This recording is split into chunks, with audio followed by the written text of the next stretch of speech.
Hi guys! ദിവസവും രാത്രി കിടക്കുന്നതിൻ്റെ ഒരു അരമണിക്കൂർ മുമ്പായിട്ട് ഈ ഒരു ഫേസ് പാക്ക് ഉപയോഗിച്ച് നിങ്ങൾ മുഖം കഴുകി വരാണെന്നുണ്ടെങ്കിൽ ഗായ്സ് നിങ്ങൾക്കൊരു 10 വയസ്സ് കുറഞ്ഞ് നിങ്ങളുടെ സ്കിന്ന് നല്ല രീതിക്ക് ബ്രൈറ്റ് ആൻഡ് ഗ്ലോ ആയിട്ട് വയറിനായിട്ട് കാണാൻ പറ്റും. മാത്രമല്ല നിങ്ങളുടെ സ്കിന്നിലുണ്ടാവുന്ന പിഗ്മെൻറ്റേഷൻ, ഡാർക്ക് സ്പോട്ട്, ഡാർക്ക് സ്പാച്ചസ് ഇങ്ങനെയുള്ള കാര്യങ്ങളെല്ലാം തന്നെ ക്ലിയർ ആക്കി കൊണ്ടുവരുന്നതായിരിക്കും കേട്ടോ.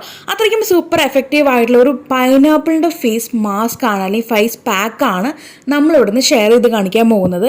ഈ ഒരു പൈനാപ്പിളിനകത്ത് ധാരാളം വൈറ്റമിൻ സി ഉണ്ട്. അതുപോലെ തന്നെ ഇതിൽ അടങ്ങിയിരിക്കുന്ന മെയിൻ കണ്ടന്റ് ആണ് ബ്രോമലൈൻ. ഇതൊരു എൻസൈം ആണ്. ഈ ഒരു എൻസൈം നമ്മുടെ സ്കിന്നിൽ ഉണ്ടാകുന്ന അല്ലെങ്കിൽ നമ്മുടെ ഫേസിൽ ഉണ്ടാകുന്ന പിമ്പിൾസിനെ സുഖപ്പെടുത്താനായിട്ടും നമുക്ക് ഈ ഒരു ബ്രോമലൈൻ നല്ല രീതിക്ക് ഹെൽപ്പ് ചെയ്യും കേട്ടോ നമ്മുടെ സ്കിന്നിനെ. അപ്പോൾ നമുക്ക് ഈ ഒരു പൈനാപ്പിൾ ഉപയോഗിച്ചിട്ടുള്ള പാക്ക് എങ്ങനെ ചെയ്തെടുത്തു എന്ന് നോക്കാം.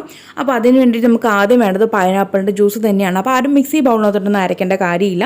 നമുക്ക് ജസ്റ്റ് ഗ്രേറ്റർ ഉപയോഗിച്ചിട്ടൊന്ന് ഗ്രേറ്റ് ചെയ്തെടുക്കുകയാണെന്നുണ്ടെങ്കിൽ നമുക്ക് ആ ഒരു ജ്യൂസും ഇതൊന്നങ്ങനെ പിഴിഞ്ഞെടുക്കാവുന്നതാണ്. ഓക്കെ, അപ്പോൾ ഞാനിതുപോലെ നന്നായിട്ട് ഗ്രേറ്റ് ചെയ്തിട്ട് അതിൽ നിന്ന് അല്പം ജ്യൂസ് എടുക്കുന്നുണ്ട്.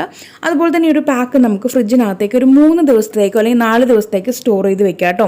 അതുപോലെ തന്നെ അത്രയും നാളത്തേക്കുള്ളത് മാത്രം ഉപയോഗിച്ചാൽ മതി. ആഴ്ചയിൽ 4 തവണയൊക്കെ ഉപയോഗിച്ചാൽ മതി. ഡെയിലിയും ഉപയോഗിച്ചാലും ഒരു കുഴപ്പമില്ല. ഞാൻ പറയുന്ന പ്രകാരം മാത്രമായിരിക്കണം എന്ന് മാത്രം. അപ്പോൾ ഞാനത് വഴി എന്താണെന്നൊക്കെ പറഞ്ഞു തരാം. ഗൈസ്, ഞാനിവിടെ പൈനാപ്പിൾ ഫിൽറ്റർ ചെയ്ത് കൊണ്ടുവന്നിട്ടുണ്ട്.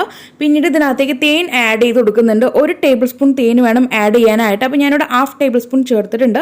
പിന്നീട് 1/2 ടേബിൾ സ്പൂൺ പിന്നീട് ചേർക്കുന്നുണ്ട് കേട്ടോ.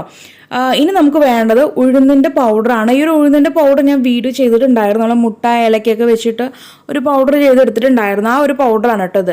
അപ്പോൾ ഇത് തന്നെ വേണമെന്നില്ല. നിങ്ങൾക്ക് ഇതിന് പകരമായിട്ട് കടലപ്പൊടിയോ അല്ലെങ്കിൽ അരിപ്പൊടിയൊക്കെ ചേർക്കാവുന്നതാണ്. കോൺസ്റ്റാർച്ച് ഇല്ലേ, കോൺഫ്ലോർ, അതായാലും കുഴപ്പമൊന്നുമില്ല കേട്ടോ.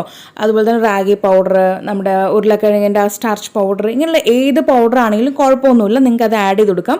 അപ്പോൾ ഞാനിവിടെ റീസെൻ്റ്ലി ഈ ഒരു ഉഴുന്നിൻ്റെ പൗഡർ ഉപയോഗിച്ചിട്ടാണ് പാക്കൊക്കെ ചെയ്യുന്ന സമയത്ത് ബോഡിയിലേക്കാണെങ്കിലും ഫേസിലേക്കാണെങ്കിലൊക്കെ എടുക്കുന്നത്. അപ്പോൾ ഇതാണ് ഞാനിപ്പോൾ ഇവിടെ യൂസ് ചെയ്യുന്നത്. ഇതിനകത്ത് തരിതരായിട്ടുള്ളത് കൊണ്ട് നമുക്ക് ആഴ്ചയിൽ 1-2 തവണ മാത്രമേ ഇത് ഉപയോഗിക്കാൻ പറ്റുള്ളൂ. ഫൈൻ പൗഡർ ആണെങ്കിൽ മാത്രമേ നമുക്ക് ഈ പറഞ്ഞ പോലെ ആഴ്ചയിൽ 3-4 തവണയായിട്ടോ അല്ലെങ്കിൽ ഡെയിലിയോ ഉപയോഗിക്കാൻ പറ്റുള്ളൂ കേട്ടോ. തരിയായിട്ടുള്ള കാര്യങ്ങൾ എടുത്തിട്ട് നിങ്ങൾ ഡെയിലി അപ്ലൈ ചെയ്യാതിരിക്കാനായിട്ട് ശ്രദ്ധിക്കുക. തരിയായിട്ടുള്ള കാര്യം നമുക്ക് സ്ക്രബിങ് എഫക്റ്റാണ് തരുന്നത്. അപ്പോൾ അതുകൊണ്ട് സ്ക്രബ് ആയതുകൊണ്ട് നമുക്ക് ആഴ്ചയിൽ 1-2 തവണ മാത്രം ഉപയോഗിക്കാവൂ. അപ്പോൾ ഞാനൊരു ഉഴുന്നിൻ്റെ പൗഡർ ഇതിനകത്തേക്ക് ആഡ് ചെയ്ത് കൊടുക്കുന്നുണ്ട്. ഞാനൊരു 3-4 ദിവസത്തേക്കുള്ളത് അങ്ങ് സ്റ്റോർ ചെയ്ത് വെക്കാനായിട്ട്. ഞാൻ ഈ ഒരു പാക്ക് ഫേസിലേക്ക് മാത്രമല്ല കേട്ടോ, നമ്മുടെ കയ്യിലേക്കും അപ്ലൈ ചെയ്ത് കൊടുക്കാറുണ്ട്. നല്ലൊരു പാക്കാണ്. ഞാൻ നേരത്തെ പറഞ്ഞ പോലെ ആ ഒരു ബ്രോമലൈൻ പറഞ്ഞിട്ടുള്ള ഒരു എൻസൈം ആണെങ്കിലും വൈറ്റമിൻ സി ആണെങ്കിലും ഇതിനകത്ത് ധാരാളം അടങ്ങിയിട്ടുള്ളതുകൊണ്ട് തന്നെ നമ്മുടെ ഫേസിലത്തെ ആണെങ്കിലും നമ്മുടെ കയ്യിലത്തെ ആണെങ്കിലും പാടും കാര്യങ്ങളെല്ലാം കുറച്ചുകൊണ്ട് നല്ല ഹെൽത്തി ആയിട്ട് നല്ല ബ്രൈറ്റ് ആയിട്ടുള്ള സ്കിന്നായിരിക്കും നമുക്ക് കിട്ടുക. അപ്പോൾ എല്ലാവരും ഞാൻ ഈ പറഞ്ഞ മെത്തേഡ് ഒന്ന് ട്രൈ ചെയ്യുക. ഫൈൻ പൗഡർ ആയിട്ടുള്ളതാണെന്നുണ്ടെങ്കിൽ നിങ്ങൾക്ക് ഡെയിലി അപ്ലൈ ചെയ്യാം. ഒരു കുഴപ്പവും ഇല്ല കേട്ടോ. ഈ രീതിക്ക് തന്നെ നിങ്ങൾക്ക് ഡെയിലി അപ്ലൈ ചെയ്യാം.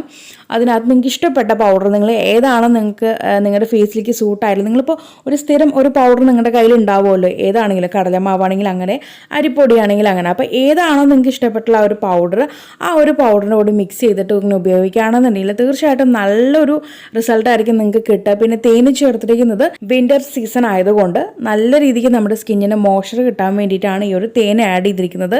തേനിന് പകരം നമുക്കിവിടെ ഗ്ലിസറിൻ ആഡ് ചെയ്തെടുത്താലും കുഴപ്പമൊന്നുമില്ല. ഓക്കെ, അപ്പോൾ ഈ ഒരു മെത്തേഡിൽ നിങ്ങൾ എല്ലാവരും ട്രൈ ചെയ്ത് നോക്കുക. ട്രൈ ചെയ്തിട്ട് നിങ്ങൾക്കുണ്ടായിട്ടുള്ള ആ ഒരു മാറ്റം താഴെ കമന്റ് ബോക്സിൽ ആഡ് ചെയ്യാൻ മറക്കരുത്.